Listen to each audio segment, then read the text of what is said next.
আজ থেকে 100 বছর পর ক্যালেন্ডারের পাতায় যখন 2124 সাল, আমাদের প্রায় প্রত্যেকের দেহ তখন মাটির নিচে, অস্তিত্ব তখন রূহের জগতে। ইতিমধ্যে ফেলে যাওয়া আমাদের সেই সুন্দর বাড়িটা হয়তো পরবর্তী প্রজন্ম ভোগ করছে। পছন্দের কাপড়গুলো ব্যাকডেটেড হয়ে গেছে। শখের গাড়িটা হয়তো অন্য কেউ চালাচ্ছে, আর আমায় খুব কম জনের স্মরণে রেখেছে হয়তো হয়তো কেউ ভাবেও না।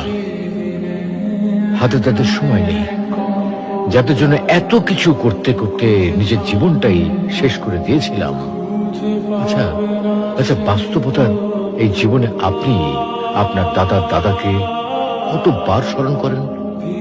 আপনার দাদির কথা আপনি কখনো কি আপনার মনে পড়ে? পৃথিবীর বুকে আজকে এই বেঁচে থাকা, এত হইচই, এত মায়া কান্না এভাবেই চলছে।